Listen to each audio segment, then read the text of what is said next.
vous suivez l'actu en débat. Le magazine de la semaine qui débat de l'actualité. Au menu de ce soir, le Mali rompt ses relations diplomatiques avec l'Ukraine. Quelles sont les possibles conséquences pour les deux pays? Campagne agricole 2024-2025, un bilan mitigé à mi-parcours. Et le dernier point, ce sera la Guinée-Conakry. Nous allons parler du verdict du procès du 23 septembre 2009. Ainsi donc, quelles sont les leçons que l'on peut tirer de ce procès? Pour débattre de ces sujets, nous recevons nos confrères journalistes. Nous avons Youssouf Sissoko, directeur de publication du journal Alternance. Monsieur, bonjour. Bonjour, merci de l'invitation. Monsieur Alexis Kalambiri, journaliste, directeur de publication de Mali TV. Monsieur, bonjour. Bonjour. Alors, chers invités, vous n'êtes pas sans savoir que suite à l'implication reconnue et assumée de l'Ukraine dans l'agression caractérisée au Mali, le gouvernement a pris des mesures comme la rupture des relations diplomatiques entre les deux pays, annoncée dans un communiqué par le ministre porte-parole du gouvernement, le colonel Abdoulaye Maïga. Alors, première question qui me vient en tête, M. Sissoko, quelles peuvent être selon vous les conséquences de cette rupture avec l'Ukraine? Ok, merci et bonsoir à tous les téléspectateurs de TM1. Et effectivement, avant de parler des conséquences, permettez tout simplement qu'on rappelle aux téléspectateurs qu'est-ce qui a motivé en tout cas le gouvernement à prendre cette décision.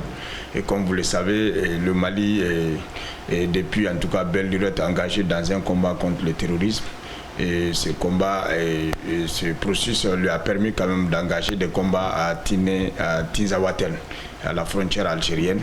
Et au cours en tout cas d'une des batailles, il y a eu quand même beaucoup d'après le communiqué du gouvernement, il y a eu des pertes en vies humaines et des pertes matérielles. Alors et après, les informations qui ont circulé, qui ont été recoupées certainement par le gouvernement, font état en tout cas d'une implication de l'Ukraine. Et je crois que cette implication, si vous voulez bien, a été assumée par les autorités ukrainiennes, parce que le porte-parole de l'agence d'information, de l'agence de renseignement ukrainien, a clairement avoué dans une vidéo avoir en tout cas soutenu, et ne serait-ce que sur le plan technique, les rebelles qui ont attaqué quand même l'armée malienne et leurs compagnons, que je ne voudrais pas dire le nom puisque ce n'est pas reconnu officiellement. Donc, bref, en tout cas, ça a été dit et clairement avoué par certaines autorités ukrainiennes. Et plus grave que tout ça, l'ambassadeur de l'Ukraine au Sénégal a aussi, si vous voulez bien, publié la même vidéo et s'est réjoui fortement en tout cas de cette implication, de ce soutien de l'Ukraine à ces rebelles-là. Donc, partant de ça, maintenant, le gouvernement a décidé carrément de rompre ses relations diplomatiques avec l'Ukraine. Comme conséquence, je crois que c'est vrai, à mon avis, la décision a été prise à chaud. C'est-à-dire que c'est que j'ai tout le temps reproché un peu à nos autorités face à une crise, face à en tout cas une situation. Il faut se donner le temps d'analyser tous les aspects et de faire en sorte que vous puissiez minimiser carrément les conséquences. Alors je crois qu'en rompant les relations diplomatiques avec l'Ukraine, on adresse clairement un message, pas seulement à l'Ukraine, à tous ceux qui collaborent avec l'Ukraine. Et c'est là où peut-être je n'approuve pas trop, parce que ça veut dire quoi? Ça veut dire tout simplement que le Mali continue dans son isolement, dans sa gestion peut-être unilatérale des crises, des différentes crises auxquelles il est confronté. Donc moi je pense que les conséquences, elles peuvent être peut-être un peu graves, parce que c'est vrai que nous n'avons pas directement des relations avec l'Ukraine. La preuve est que l'Ukraine n'a même pas d'ambassade ici. Celui qui est à Dakar au Sénégal, c'est lui qui couvre en tout cas un peu le Mali. Mais qu'à cela ne tienne, moi je crois que la situation dans laquelle le Mali se trouve, il a besoin du soutien, de l'accompagnement de tout le monde. Ok, d'accord. Monsieur Kalambiri, qu'est-ce que vous pensez que la conséquence de ça? Pour encore remonter dans l'histoire de la crise là, si vous avez vu quand la guerre Russie-Ukraine a commencé, au niveau des Nations Unies, le Mali, pays non aligné habituellement, est quand même parmi les 6 ou les 8 États africains qui ont pris fait et cause pour la Russie. Donc je pense que l'inimitié de l'Ukraine est partie depuis là contre le Mali. Alors, qu'est-ce qui peut en être les conséquences, c'est à craindre si on ne voit pas une exportation du conflit Russie-Ukraine dans le Sahel. Or, à ce jour, nous n'avons la guerre Russie-Ukraine est plus technologique aujourd'hui parce que vous voyez beaucoup d'attaques de drones, de renseignements, de sabotage. On n'est pas armé pour ça. Mais l'autre aspect, oui, je pense que c'était dans les mesures à prendre. La rupture des relations devrait être la dernière étape. On aurait dû peut-être amener la question aux Nations Unies puisqu'ils ont reconnu et assumé, c'est comme une agression contre un État souverain de leur part. On aurait dû amener la question aux Nations Unies, en débattre. On aurait dû garder les relations pour permettre le dialogue. La rupture des relations fait qu'il n'y a pas de pont entre nous, il n'y a pas de voie de négociation possible. C'est une décision, mais je pense qu'il y en avait d'autres. Mais à mon avis, le fait, on a quand même des étudiants maliens qui partaient en Ukraine même après l'éclatement de la fédération. Est-ce que c'était des bourses ukrainiennes? Mais en tout cas, il y a des étudiants maliens qui s'y rendent. Mais en tout état de cause, le dialogue est la meilleure alternative en toutes circonstances. Alors, 24 justement après que le Mali ait annoncé les ruptures, l'Ukraine aussi a réagi pour dire qu'ils ont trouvé que cette mesure était trop pressée et ils réfléchissent de la part des autorités et ils sont allés plus loin pour dire qu'ils vont prendre des mesures politiques et diplomatiques nécessaires aussi en réponse par rapport à la décision des autorités maliennes. Est-ce que vous pensez que cela peut créer une escalade entre les deux pays? Oui, en fait, nous, c'est pour ça qu'on est unanime pour dire que c'était trop tôt pour aller à cette étape, parce que là, on est en train de leur donner des arguments. L'Ukraine a un niveau où elle veut exporter sa guerre, où elle veut diversifier, et c'est un pays qui se victimise. Donc, notre posture lui donne encore des arguments pour, pour nous distraire. Voilà.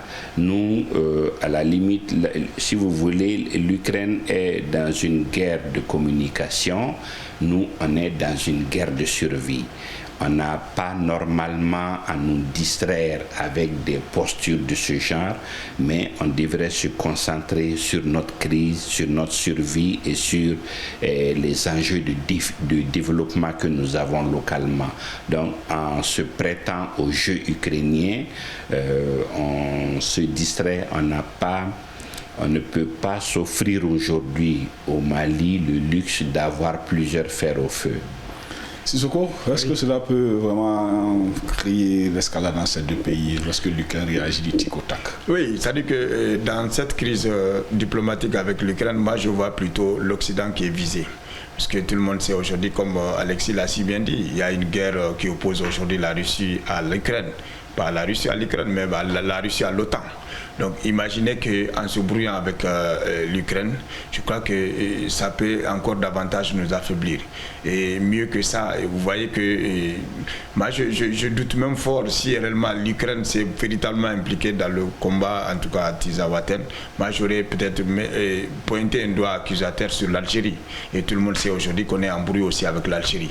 Et l'Algérie, pour qui connaît en tout cas sa position géographique avec le Mali, nous partageons une très longue frontière avec l'Algérie, pour qui connaît en tout cas les moyens dont dispose ce pays-là, pour qui connaît les relations entre en tout cas ceux qui nous ont attaqué, les rebelles, et l'Algérie, parce qu'il faut rappeler quand même que si jusque-là nous n'arrivons pas à mettre la main sur Iyad Agali, c'est parce qu'il est sous protection de renseignements algériens, ça ne fait l'ombre d'aucun doute.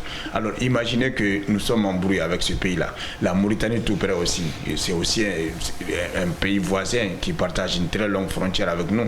Mais moi je pense que, comme l'a si bien dit Alexis, il n'est pas bon d'ouvrir trop de fronts. C'est pourquoi j'ai dit à la place des autorités, au lieu de prendre à chaud cette décision, le mieux était en tout cas de bien réfléchir et comment dirais-je, explorer d'autres voies plutôt que d'en arriver à... Pour moi c'était un peu une décision extrême, mais bon, peut-être qu'elles le savent, les autorités savent pourquoi elles ont pris ça, mais c'est que sûr, ça va en tout cas affaiblir davantage le Mali. Alors, une question pour fermer ce volet. Est-ce qu'il faut avoir peur? Parce que ne voit-on pas, comme Alexis l'a dit tout de suite, le conflit ukraino-russie s'est transporté au Sahel? Oui, il faut avoir peur, il faut avoir peur. C'est-à-dire que, en fait, nous n'avons, comme l'a dit Alexis, nous n'avons ni les moyens financiers, ni même peut-être, je ne sais pas, les moyens matériels, je ne suis pas militaire, mais franchement, une guerre qui se prolonge, franchement, ça va causer trop de dommages au pays. Donc c'est pourquoi je dis, je suis en tout cas de ceux qui pensent, comme il a si bien dit, la meilleure vertu, c'est le dialogue. Et essayons d'harmoniser nos relations avec tout le monde et faisons de telle sorte que tout le monde puisse nous accompagner pour que nous puissions nous en sortir. Sinon, à ce rythme-là, franchement, je dis, ce n'est vraiment pas l'avantage en tout cas du peuple malien. Faut-il avoir peur, monsieur Il faut avoir peur parce que, si, comme je le disais, la guerre Russie-Ukraine est beaucoup technologique. C'est des milliers de drones qu'ils s'envoient par jour, qu'ils parviennent à intercepter et à détruire. C'est des actions de hacking qu'ils font sur, disons, les entreprises et les structures étatiques qu'ils parviennent à déjouer. Est-ce que nous, on est armés pour ça? Est-ce qu'on a la technologie pour contrecarrer des drones qu'on va nous envoyer? Est-ce qu'on a les moyens de faire face à des cyberattaques? Est-ce qu'on a l'énergie et l'équipement qu'il faut pour tout ça? En tout état de cause, je pense que nous avons des ennemis identifiés, connus et localisés presque sur notre territoire. L'enjeu aujourd'hui prioritaire, ce n'est pas de diversifier, ce n'est même pas de combattre leurs alliés, mais de chercher à les couper de leurs alliés. Et la meilleure façon de le faire, c'est peut-être de fermer les yeux sur ce qu'ils font pour les autres, mais de les amadouer pour les amener à changer de posture. Donc, à la limite, en nous comportant de cette façon, de plus en plus, ils vont ouvertement faire pour nos ennemis ce qu'on savait qu'ils faisaient par-dessous la table. Alors, justement, savoir ce qu'ils faisaient en dessous sous la table, le débat reste posé et nous reviendrons bien sûr sur ce sujet. Alors, le deuxième thème de notre débat, campagne agricole 2024, un bilan mitigé à mi-parcours. Les problèmes sont entre autres liés aux intrants agricoles et à l'insécurité. Alors, tout le monde sait que depuis un bon moment, le Mali fait face à cette crise qui ne finit pas et aujourd'hui, c'est le déplacement massif des populations, les attaques des villages qui se dépeuplent. Alors, aujourd'hui, chaque année, cela fait un bon moment, campagne agricole, toujours des problèmes, tantôt intrants agricoles, tantôt insécurité. Est-ce qu'aujourd'hui, qu'est-ce qu'il faut faire vraiment pour que l'agriculture puisse vraiment faire ce dont tous nous souhaitons, la sécurité alimentaire des Maliens? Non, vous l'avez déjà évoqué, c'est l'insécurité et puis... en début d'hivernage aussi, il faut reconnaître que les pluies se faisaient aussi rares. Mais je crois qu'à ce niveau-là, je crois qu'il y a une amélioration parce qu'il pleut quand même abondamment. Mais l'insécurité, vous l'avez évoqué. Et en plus de l'insécurité, nous savons quand même qu'au niveau de la CMDT, il y a une crise. Il y a une crise qui a été même à la base du départ du PDG et du ministre de l'Agriculture. Vous savez, pratiquement tous les régimes qui se sont succédés au Mali, c'est vrai, ils ont fait des efforts louables dans le domaine de l'agriculture, mais ils n'ont pas fait assez. Ils prenaient seulement l'office du Niger, où il y a des millions d'hectares en tout cas irrigables, mais on est même à peine si on est à 100 000, 200 000 exploités déjà. Donc ça veut dire quoi? Ça veut dire tout simplement que l'agriculture est reléguée un peu au second plan, alors que les pays en tout cas qui ont amorcé leur développement, ils l'ont fait en tout cas sur la base de l'agriculture, en industrialisant véritablement ce domaine. Donc moi je crois que l'insécurité va beaucoup jouer sur la campagne de cette année, parce que vous l'avez rappelé, il y a beaucoup de zones aujourd'hui qui sont vidées en tout cas de leurs habitants, des zones agricoles bien sûr. Tous ceux qui n'ont pas voulu en tout cas collaborer avec ceux qui sèment en tout cas la désolation, les terroristes. Donc ces zones-là seront confrontées cette année à ça. En plus de ça, l'engrais. Et effectivement, le problème d'engrais est devenu un problème tellement récurrent que pratiquement de l'avènement de la transition jusqu'à nos jours, chaque année en tout cas les paysans ont été plus ou moins confrontés à ça. Et c'est dû peut-être au fait que nos finances aussi ne supportent plus en tout cas ces choses-là. Et la subvention qui a été accordée dans ce domaine-là, et cette subvention s'est fait très rare. Parce que comme on le dit, le nerf de la guerre c'est l'argent. Et quand l'argent manque, c'est un problème. Donc moi je crois que les autorités sont déjà conscientes parce que le fait de faire ce remue-ménage au niveau de la CMDT, au niveau du ministère de l'Agriculture, ça veut dire déjà que les autorités sont conscientes en tout cas de l'acuité du problème et peut-être qu'elles vont parer au plus précis pour essayer de trouver des solutions. Alors chaque année, c'est le même problème intra-agricole, insécurité alimentaire, intra-agricole, insécurité alimentaire. Est-ce que pour finir, il ne faut pas qu'on pense à songer à faire les états généraux de l'agriculture? Non, on est, comme je le disais, on est à un niveau de survie de la nation d'abord. Le problème va au-delà d'une question d'état généraux de l'agriculture parce que c'est d'abord la gouvernance qui est interrogée, mais cette année, plus que les autres années, se grève cette question de sécurité.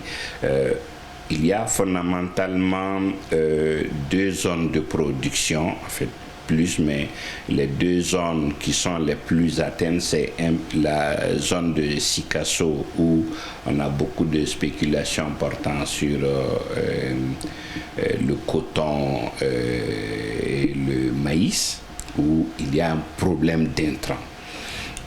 Et vous avez le delta intérieur du fleuve Niger où c'est beaucoup le riz et les produits vivriers, mais où les villages ont été déplacés. Vous avez des maires qui ont fait des SOS publiquement parce que les populations ont été déplacées. Alors qu'habituellement, avec notre crise sécuritaire, pendant l'hivernage était quand même une période de trêve, on va dire. Il n'y avait pas beaucoup d'attaques pendant l'hivernage. Mais cette année, on a vu que malgré que beaucoup de villages ont signé des pactes avec les djihadistes, on les a quand même fait déplacer. Donc ça veut dire que c'est des zones qui ne vont certainement pas produire cette année. Pour ce qui concerne le coton, qui est quand même notre deuxième sorte de devise après l'or et avant le bétail, c'est compromis parce que, les cotonculteurs n'ont pas été payés d'abord pour la campagne passée. Ensuite, cette année, donc, ils n'ont pas assez de revenus pour cultiver. Les intrants ont fait défaut. Vous avez là une dizaine de thèmes qui posent tous problème. Le paiement, les intrants, la qualité des intrants, l'approvisionnement en intrants, des problèmes ou des questions qui ne devraient pas se poser après plus de 20, 30, 60 ans d'indépendance. Surtout qu'on a maintenant ne serait-ce qu'une usine qui aujourd'hui fournit la sous-région. Donc, c'est pour ça que je disais qu'il y a des questions de gouvernance qui se posent. Mais en tout état de cause, oui, la sécurité alimentaire est menacée, s'ajoute à toutes les questions qu'on avait déjà, à toutes les difficultés que nous avions déjà. Je pense que au-delà des états généraux de l'agriculture, il faut vraiment qu'il y ait un plan Marshall pour nous.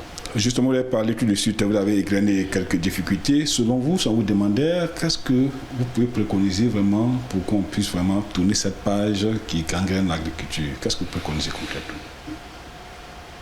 Il y a deux niveaux.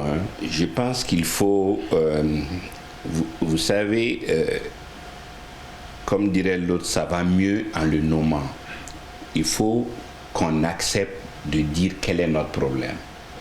Parce que déjà, il y a des questions ou des problèmes qu'on voit sur la place publique sur lesquels l'État ne se prononce pas. C'est-à-dire, je pense que l'État doit venir dire voici mes difficultés, mes faiblesses, voici pourquoi je ne parviens pas à assurer telle chose qui est de mon devoir, l'État doit nous sécuriser. L'État doit faire en sorte que je sois capable de produire. Mais il y a des défaillances à ce niveau. Je pense que l'État aujourd'hui doit nous dire voici pourquoi je ne parviens pas à faire ça. Et ensemble, on peut chercher des alternatives. Donc oui, il y a le dialogue, il y a la redevabilité qui manque et il y a, disons, la confiance réciproque qu'il faut instaurer.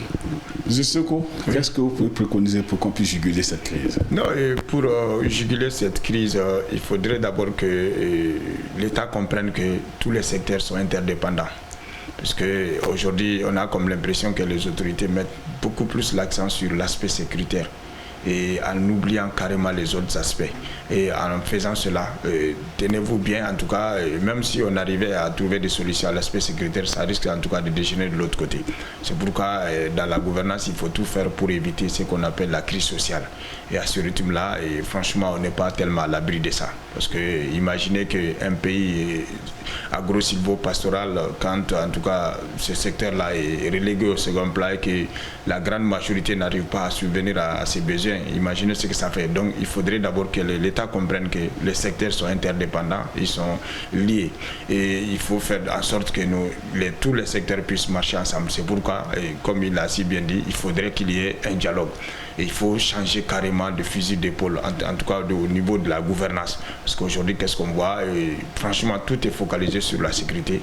Et faisons en sorte en tout cas, qu'on sollicite les autres compétences et qu'on arrive en tout cas à discuter, à réfléchir sur comment sortir de cette crise. C'est pourquoi le tout militaire, je le répète encore, je l'ai répété partout, le tout militaire n'est pas la solution même à une crise sécuritaire. Le tout n'est pas militaire, alors le dialogue aussi vaut mieux. Alors, nos derniers sujets, le dernier point de notre débat, c'est la Guinée-Conakry. 22 mois après son ouverture, l'interminable procès des événements du 28 septembre 2009 en Guinée a enfin connu son épilogue avec la condamnation de Moussa Dadis Camara, qui était l'objet principal même de cette audience, avec son ami Amadou Toumani Diakité, dit Toumba. Alors, si Dadis écope de 20 ans, Toumba 10 ans, tout le monde, pour ne pas dire toutes les personnes incriminées, ont presque eu leur part avec la justice, à part quelques-uns qui ont été blanchis, tels que le colonel Blaise Gaumont, Mamadou Alou Keita et Paul Massa Gouliveli, qui ont été, eux, carrément renvoyés à leur domicile. Mais les autres, quand même, sont allés piger leur peine. Alors, une seule question. Qu'est-ce que l'on peut retenir de ce procès en Guinée? Monsieur Alexis. De l'inachevé. Le principe était bien parce qu'il faut que les gouvernants, qui qu'ils soient, sachent que demain il fera jour, que quelle que soit la manière dont vous êtes venu, à partir du moment où vous êtes au pouvoir, vous devez rendre compte un jour ou l'autre. Pour ce principe, c'était bien. Mais pour moi, le débat a été dévoyé. On devait de la vérité.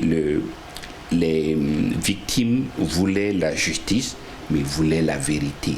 On devait la vérité aux victimes, à savoir pourquoi, qui a commandité, comment ça. Les questions, les questions primordiales ont été éludées, souvent du fait de l'incompétence des avocats, on va dire, parce qu'ils se sont souvent dévoyés dans des positions, dans des conjectures qui n'essayaient pas à l'événement, mais ensuite du fait que franchement on ne sentait pas malgré tout ce temps une bonne préparation du procès. Donc oui, pour le principe c'était bien, mais pour moi ça laisse un goût d'inachevé. Monsieur Sissoko? Oui, en fait, le procès d'abord m'a permis d'avoir deux choses, d'avoir deux lectures. La première lecture, c'est que c'est une première en Guinée et félicite, chapeau à la justice guinéenne d'avoir en tout cas jugé les hautes personnalités en tout cas qui ont eu à gérer le pays. Donc à côté de la Guinée, tout près, on envoie en tout cas des dignitaires à la Cour pénale internationale. Moi, si les autorités guinéennes se sont assumées, et je félicite la justice guinéenne aussi d'avoir eu en tout cas avec les ressources nationales d'avoir pu en tout cas juger cela. Et la deuxième lecture, c'est que c'est un message fort aux tenants de pouvoir, à tous ceux qui gouvernent ou à tous ceux qui ont gouverné, pour leur dire tout simplement que quand on est au pouvoir, il faut savoir raison garder. Il faut en tout cas respecter les textes. Il faut faire en sorte que la gouvernance ne soit pas trop, comment dirais-je, ne fasse pas l'objet en tout cas de beaucoup de critiques et de beaucoup de failles. Donc je crois que ce second message-là est en vaut de l'or en tout cas pour tous les dirigeants, tous ceux qui dirigent actuellement, qu'on soit militaire ou civil, qu'ils comprennent que en tout cas le passé peut souvent rattraper. Ensuite, moi, ce qui m'a beaucoup aussi plu, c'est que franchement c'est les peines. Ils ont écopé, Dadis lui-même a écopé de 20 ans de prison ferme, et Toumba, vous l'avez si bien dit, de 10 ans. Il y a d'autres qui ont écopé de 18 ans et d'autres 15 ans, etc. Donc bref, ils étaient au nombre de 12 accusés et 8 ont été condamnés et 4 ont regagné leur domicile. Donc moi je pense que c'est quand même une bonne chose que nos justices, en tout cas sous notre bec, parviennent en tout cas à juger et à bien juger en tout cas nos dirigeants, qu'ils soient au pouvoir ou en tout cas qu'ils ne soient plus au pouvoir. Donc moi je pense que c'est un message fort qui est adressé à tout le monde, et je pense que les organisations des droits de l'homme aussi se sont beaucoup réjouies en tout cas du verdict, et je pense que c'est un signal fort pour les autorités. Signal fort pour les autorités, c'est sur ces mots que se referme notre débat. Merci de nous avoir suivis. Nos invités étaient M. Alessi Kalambiri, journaliste, directeur de publication de Mali Tribune, Youssouf Sissoko du journal Alternance. Merci, à très bientôt, restez à nos compagnies et que Dieu bénisse le Mali.